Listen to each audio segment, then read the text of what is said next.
Walters is back for another season as the official bar of the Nats Chat podcast. Walters is the best spot to go before and after home games, located at the southeast corner of Capitol and N Streets, right across the street from the ballpark. You just realized that you needed to hire someone yesterday. How can you find amazing candidates fast? Easy. Just use Indeed. When it comes to hiring, Indeed is all you need. Stop struggling to get your job posts seen on other job sites. Indeed sponsored jobs help you stand out and hire fast. With sponsored jobs, your post jumps to the top of the page for your relevant candidates so you can reach the people that you want faster. And it makes a huge difference. According to Indeed data, sponsored jobs posted directly on Indeed have 45% more applications than non-sponsored jobs. Plus, with Indeed sponsored jobs, there's no monthly subscriptions, no long-term contracts, and you only pay for results. How fast is Indeed? Well, in the minute I've been talking to you, 23 hires were made on Indeed, according to Indeed data worldwide.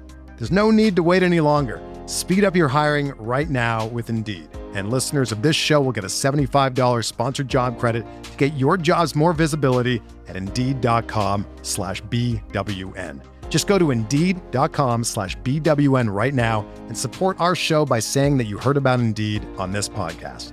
Indeed.com/BWN. Terms and conditions apply. Hiring? Indeed is all you need.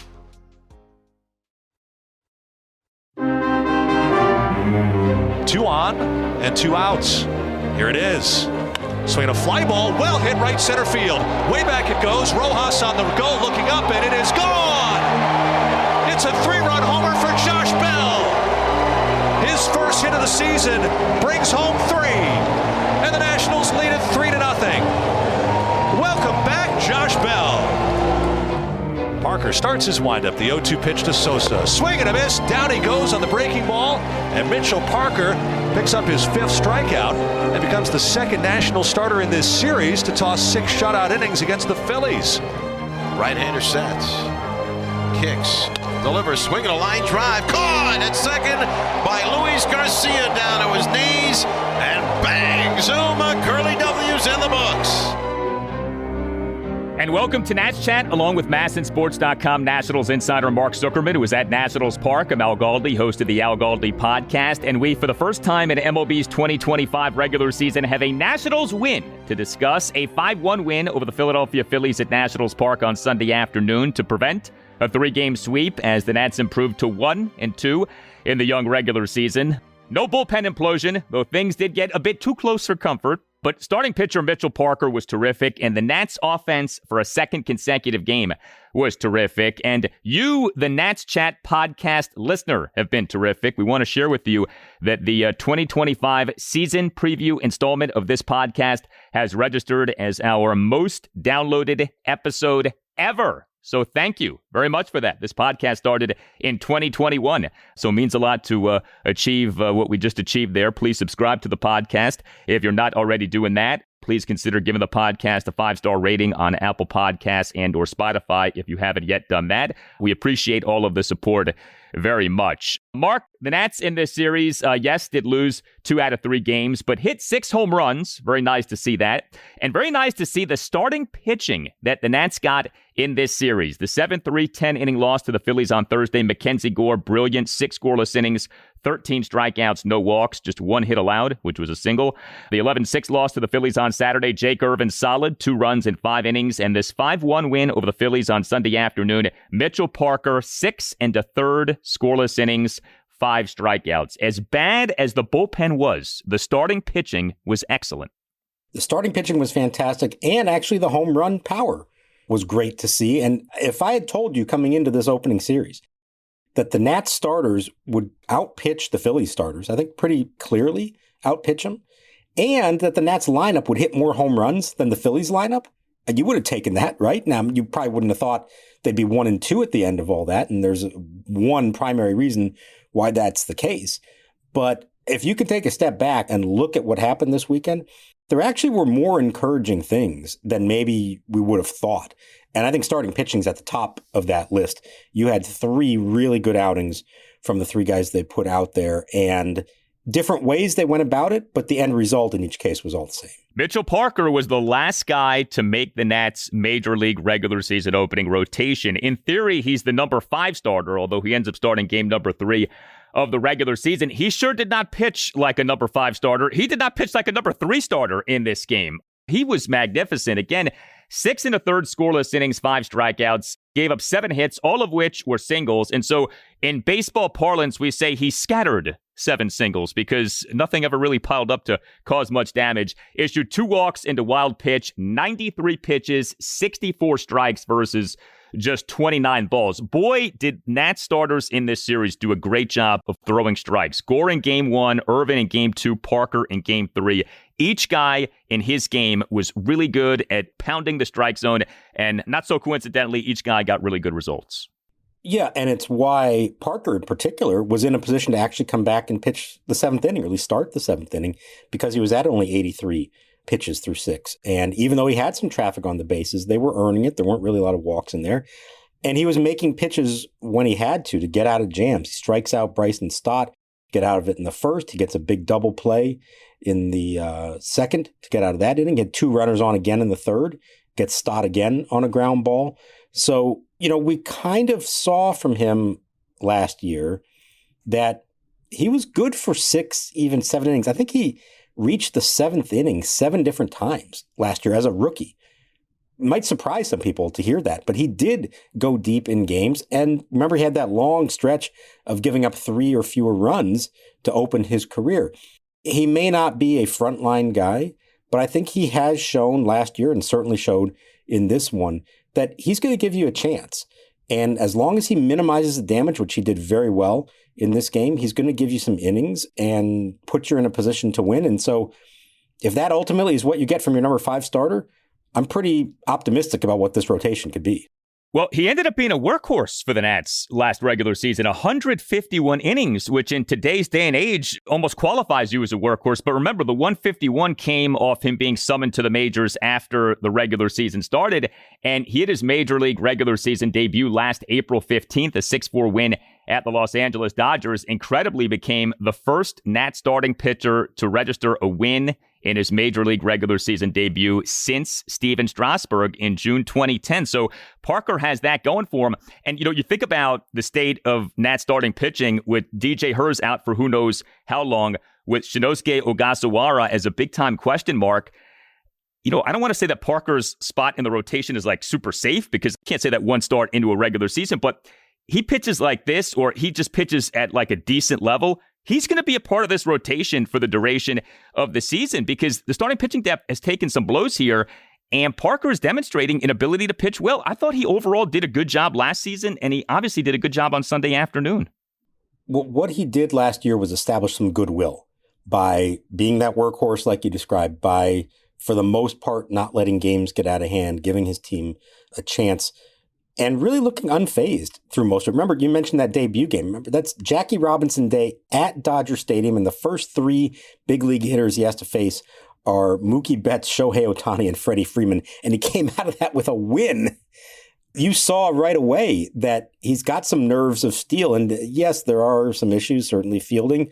Thankfully, that didn't come up in this game, and he's not a high ceiling prospect, but if he can just be that guy that gives you 6 innings and gives you a chance, there's a lot of value in that, as we've seen over the years. How many times has this team just needed somebody who could do that? And so this is a really good start to his season, and it certainly justifies the decision they made. I don't know that there was a whole lot of competition in the end for the spot, but it justifies that he probably was the right guy all along based off what they saw last year, and now a continuation of that in his first start. I mean, you could argue he's already an organizational win, a 2020 fifth-round pick out of San Jacinto College, a public community college in Texas. That you've gotten this from a 2020 fifth-round pick is pretty good in and of itself, to say nothing of what could be coming from Mitchell Parker. Hey, it's Al Galdi for Window Nation, which is offering another tremendous deal to listeners of the Nats Chat podcast. 4 free windows for every 4 windows that you buy, and you pay nothing until 2027. This offer is good through April 30th, so hurry. Schedule your free estimate at 866-90Nation or WindowNation.com and tell Window Nation that you want the deal that you heard about from Al Galdi on the Nats Chat podcast. There's no limit to how much you can save, and if you buy a house full of windows, Window Nation will include a free entry door. Window Nation partners with the top window manufacturers in the nation to build windows to their high-quality specs. Then Window Nation passes the savings on to you. You'll protect your home with some of the best windows that you can buy at a fraction of the price of other brands, and you'll increase the value of your home. 4 free windows for every 4 windows that you buy, and you pay nothing until 2027. The offer is good through April 30th. Call 866-90Nation or visit WindowNation.com and tell Window Nation that you want the deal that you heard about from Al Galdi on the Nats Chat podcast. Hey, Cam Newton here, and this episode is brought to you by Roe. Valentine's Day is right around the corner, but that real, good, passionate romance, that strong, hot, uncontrollable romance should be a year-round pleasure. They say the best gifts are experiences. So take your girl on a ride of her life with Roe's ED treatment. Rose Sparks is a 2-in-1 prescription treatment for stronger, harder erections. They hit that bloodstream faster because they dissolve right up under your tongue. Getting hard faster means more bonds. After they dissolve, they typically take about 15 minutes. Rose Sparks stays in your system for 36 hours, so you can go back to back to back to back to back, back to back to back to back to back. Roe connects guys with a medical provider 100% online. So there's no awkward conversation with in-person providers. If prescribed, new sexual health patients get $15 off Sparks on a recurring plan. Connect with the provider at ro.co/fourth to find out if Rose Sparks is right for you. That's ro.co/fourth for $15 off your first order. If approved, treatment ships directly to your door. Compounded drugs are permitted to be prescribed under federal law, but are not FDA approved and do not undergo FDA safety, effectiveness, and or manufacturing review. For full safety information, go to ro.co/safety info. The 3-2 pitch. Swinging a belt to deep center field. Rojas going back. Way back he goes, and it is gone! Onto the hill in center field. A 2-run shot for Nathaniel Lowe makes it 5-0 Nationals. So the Nats starting pitching in this series against the Phillies, big time positive. And the Nats offense over the final 2 games of this series ends up being a positive. That 11-6 loss on Saturday, Nats had 6 runs, 12 hits, 4 walks. The 12 hits comprised of 3 homers, 2 doubles, 7 singles. That's pretty good offense. And Nats did go 1 for 10 with runners in scoring position, did strike out 15 times. So we should mention those things. But overall, the offense was pretty good on Saturday. This 5-1 win on Sunday afternoon, the Nats had 5 runs and 9 hits, which were 2 homers, 4 doubles, and 3 singles. The Nats did draw no walks and did again struggle with runners in scoring position, 1 for 8. That is the thing with this series. The Nats over the 3 games have combined 4 for 29 with runners in scoring position. But the Nats over the 3 games in this series hit 6 home runs. Now, yes, the weather in the Washington, D.C. area over the weekend, unseasonably warm. That certainly helped. But man, we've been begging for more homers from the Nats. To see them mash 6 bombs in this series, out-homer the Phillies, as you said, really encouraging sign. We've been talking about this for several years. When you hit home runs, you can make up for a lot of other deficiencies. You just outlined the struggles with runners in scoring position. Yeah, they were not good in that department. And yet they scored runs because they hit the ball in the air with authority and with runners on base. They scored 5 runs in this game, all on 2 swings. And those 2 swings were from the 2 big offseason acquisitions from the lineup standpoint, and 2 guys that they said they were bringing in here for a variety of reasons. But the number one reason in both cases was for Josh Bell and Nathaniel Lowe. They wanted power from them. And I think you've seen a good example here already with Josh Bell. Did not have a good first couple games of the series. He was frustrated. I think he was 0 for 5 with runners in scoring position himself.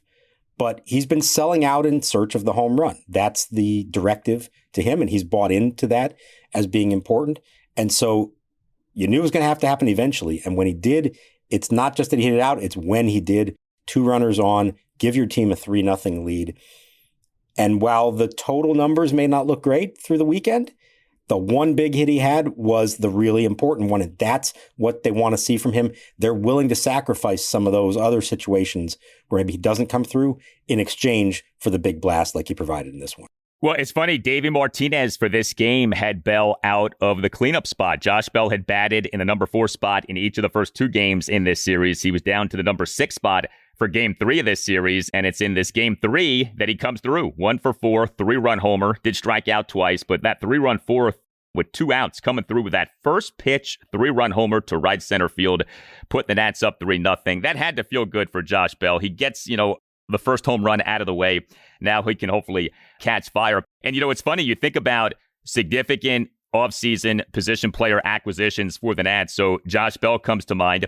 You mentioned Nathaniel Lowe, second consecutive day he homers. Lowe on Sunday afternoon as the Nats starting first baseman and number 5 batter, 3 for 4 with a 2-run homer, a double, and a single. And Paul DeJong, I don't know if you qualify him as a significant offseason acquisition, but he ends up being their starting third baseman. So, by definition, you would say, well, that is significant. DeJong in this game on Sunday afternoon, Nats starting third baseman, number 7 batter, 3 for 3 with 2 doubles and a single. This was not a series in which James Wood, Dylan Cruz, and C.J. Abrams did particularly well. From that angle, you could argue it's a minor miracle the Nats won any games in this series. Wood, Abrams, and Cruz were not very impressive, save for Wood's performance in Game 2 of the series. Otherwise, this was a very lackluster series for those 3 guys. So the Nats needed offense from others, and they got offense in this series from a Keibert Ruiz, from a Nathaniel Lowe, and on Sunday afternoon from a Paul DeJong. He had not been overly impressive over the first 2 games, but some good stuff from him in this Game 3.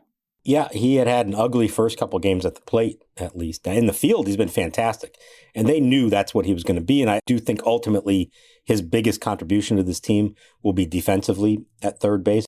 But you just hope you get enough offensive production from him, and especially in the right moments.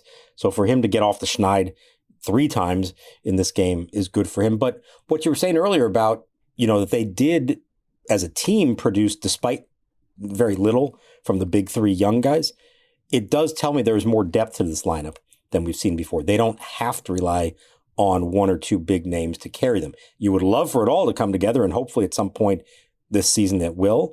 But if you can get 3 of the 9 to be doing something at any given moment, you can still be productive that way. And so it was nice to see that they could score runs and hit the ball out of the park without Abrams, Wood, or Cruz really being a part of it.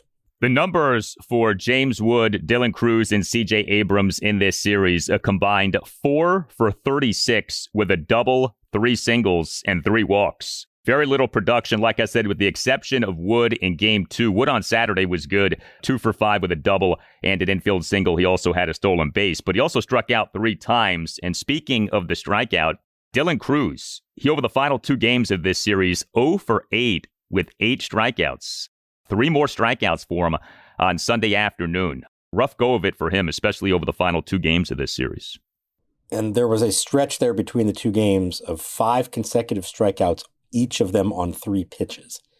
He is swinging at a lot of stuff out of the zone. He does not look comfortable at the plate. And Davey talked to him after the game on Saturday, tried to reassure him, say, hey, you're getting 600 plate appearances with us no matter what. Don't fret over this. But I'm sure you're Dylan Cruz. I don't know the full background when he was very young, but my guess is he has not had a streak of 8 consecutive strikeouts, maybe ever in his life, certainly not anytime recently. And that can't be an easy thing for him to deal with mentally. So you hope he can not let that affect him too much, that he can put together some, even if the results aren't great, just some better quality at bats, take a few more pitches. Try to recognize the breaking balls and don't swing at him. It's clear what teams are doing against him. And number 1, above all else, don't take your struggles out into the field. They had the great throw to open the game Saturday. For the most part, looked good out there for the weekend.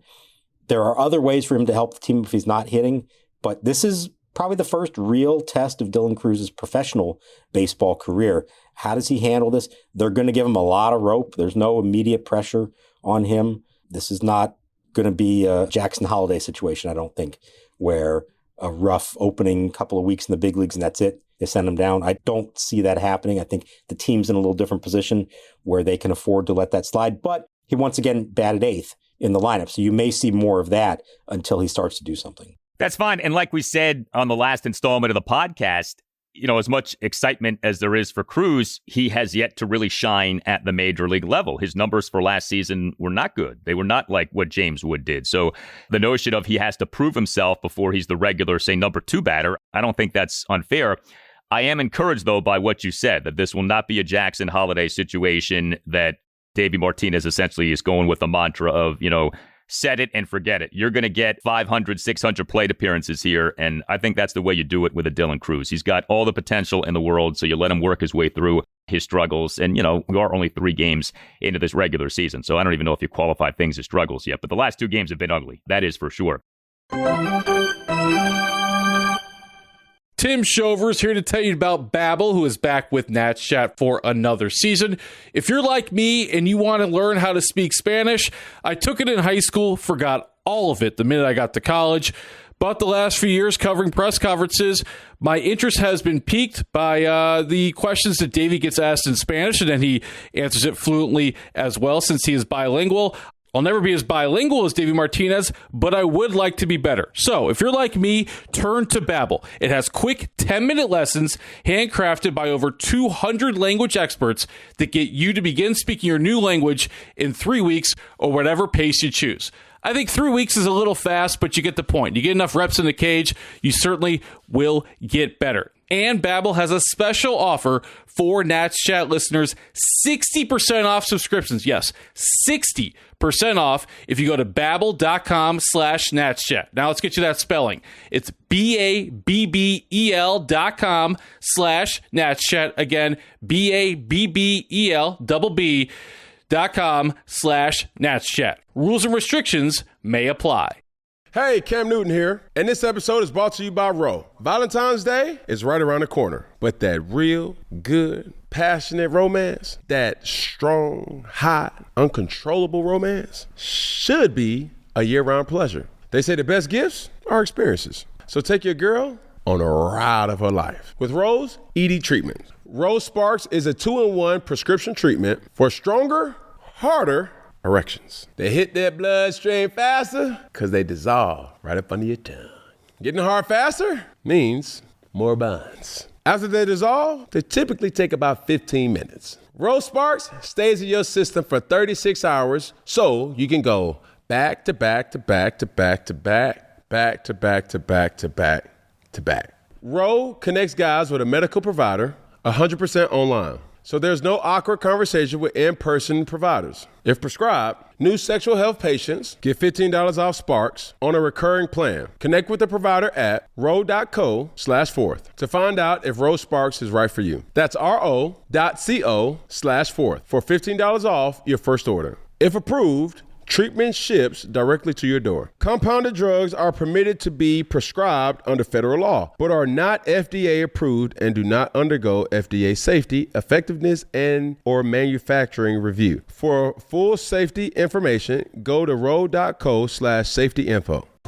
You just realized that you needed to hire someone yesterday. How can you find amazing candidates fast? Easy. Just use Indeed. When it comes to hiring, Indeed is all you need. Stop struggling to get your job posts seen on other job sites. Indeed sponsored jobs help you stand out and hire fast. With sponsored jobs, your post jumps to the top of the page for your relevant candidates so you can reach the people that you want faster. And it makes a huge difference. According to Indeed data, sponsored jobs posted directly on Indeed have 45% more applications than non-sponsored jobs.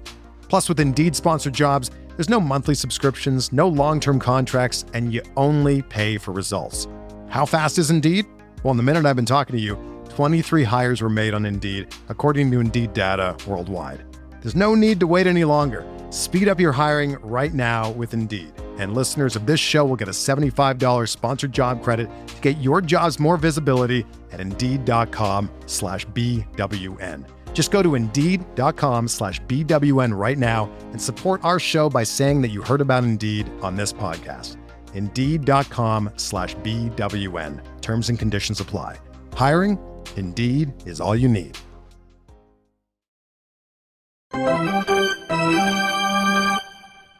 Things getting a little dicier now with Bowman at the plate, bases loaded, and Harper on deck. Here's the first pitch. Swinging a chopping ground ball left side. DeJong has it to his left. Throws to second for one. Garcia to first for two. And just like that, the inning is over. Jose Ferrer dials up a 5-4-3 inning-ending double play.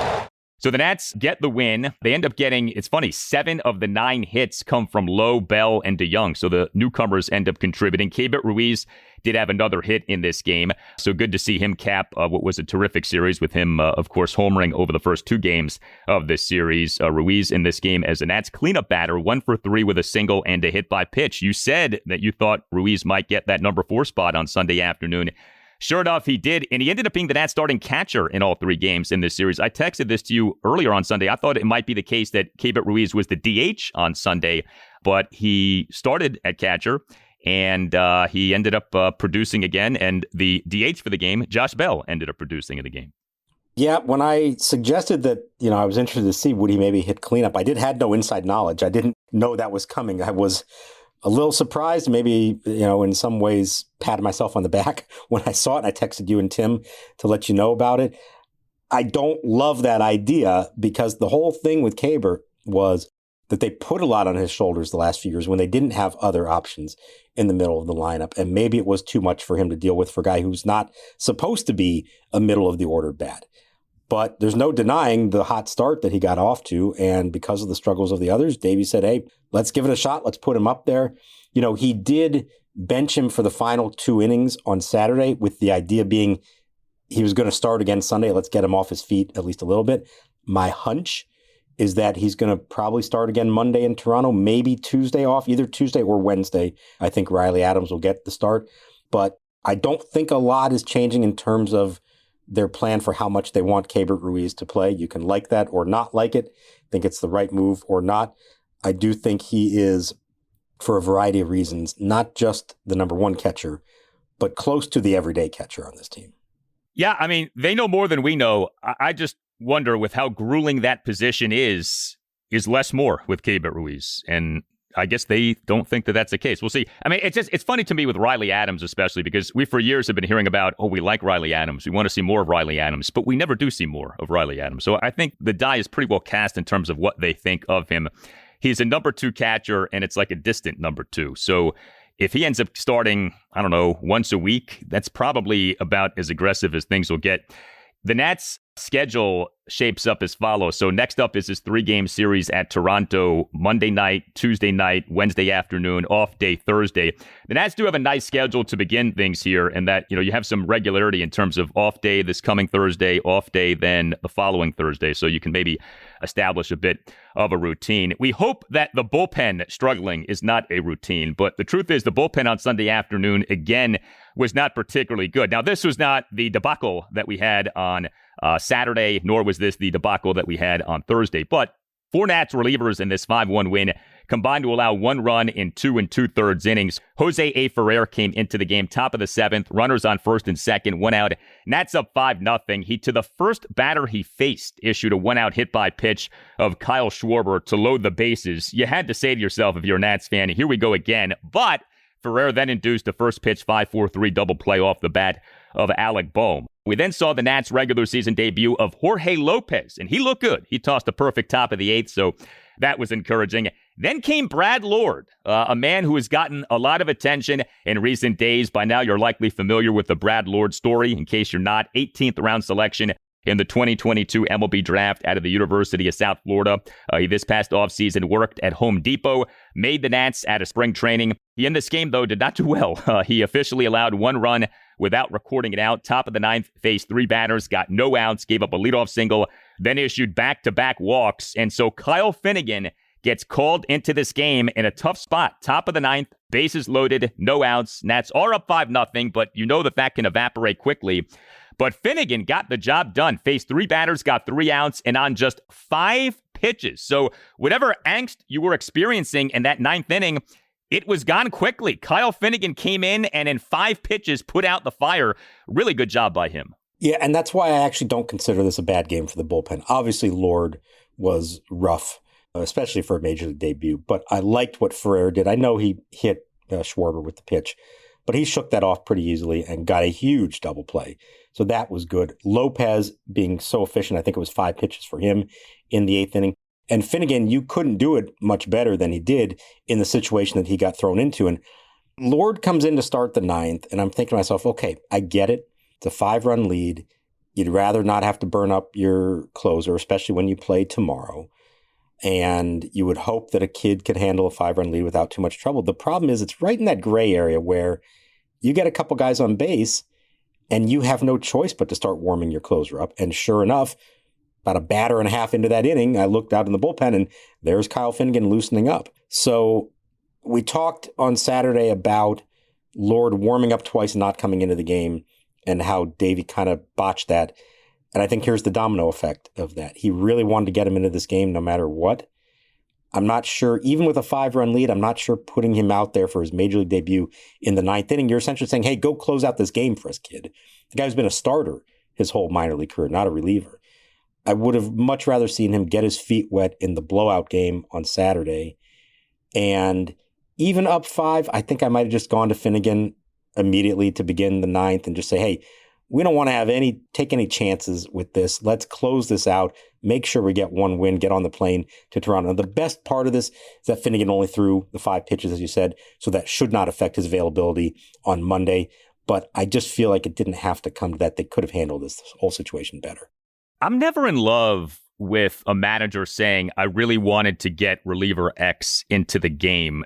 This isn't pro wrestling. Like, it's not predetermined. The game should dictate who you use, right? So, like, the circumstances and the matchups and the strategies should dictate who gets used. I'm not entirely comfortable with, I have to use this guy today. Maybe you don't. Maybe it's better off using somebody else in a specific day. Here's the other thing with Lord.